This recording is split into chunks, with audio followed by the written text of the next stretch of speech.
সীমান্তের ছবি দেখতে পাচ্ছেন, যেগুলো আমরা দেখিয়েছি বারে বারে। আমাদের সঙ্গে এই মুহূর্তে টেলিফোন লাইনে রয়েছেন, আমাদের সঙ্গে কে রয়েছেন পিসেকে জিজ্ঞেস করবো কে রয়েছেন আমাদের সঙ্গে টেলিফোন লাইনে।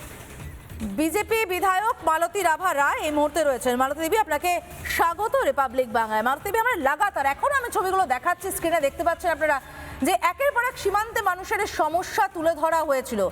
এইবার মানুষ নিশ্চিন্তে রাতে ঘুমোতে যেতে পারবেন সীমান্ত এলাকায়। দেখুন, বিগত সরকার বারবার প্রশ্ন তুলেছিল যে কেন্দ্রীয় সরকার আছে, কেন্দ্রীয় সরকারের বর্ডার যে ফেন্সিং গুলো দেওয়া হয়নি, বারবার কেন্দ্রীয় সরকার থেকে রাজ্য সরকারের কাছে জমি চাওয়া হয়েছিল, তারা কিন্তু জমি দেননি, কোনো ফেন্সিং হয়নি এবং অনুপ্রবেশের জন্য বারবার কেন্দ্রীয় সরকারকে শাসক দল বিগত সরকার যে দোষ চাপাচ্ছিল।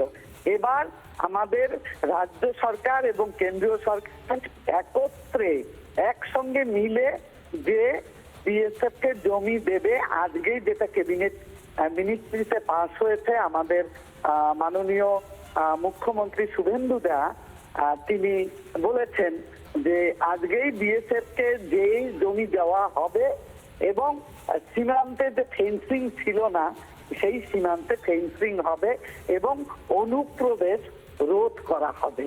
এইটা পশ্চিমবাংলার মানুষের সবচেয়ে বড় দাবি ছিল। এই দাবি আমাদের নতুন সরকার, আমাদের ভারতীয় জনতা পার্টির সরকার পূরণ করবে এই শুনে আমি বর্ডার এলাকায়, আমার বিস্তীর্ণ একটা অংশ বর্ডার, আমার শুনে খুব ভালো লাগছে।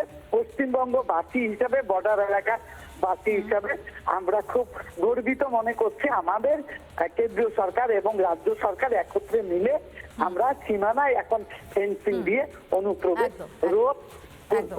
অনেক অনেক ধন্যবাদ আমাদের সঙ্গে কথা বলার জন্য।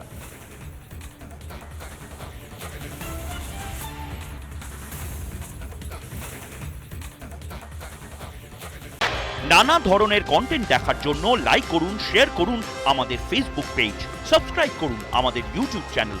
পাশাপাশি অন্যান্য ব্রেকিং নিউজের জন্য অবশ্যই চোখ রাখুন রিপাবলিক বাংলায়।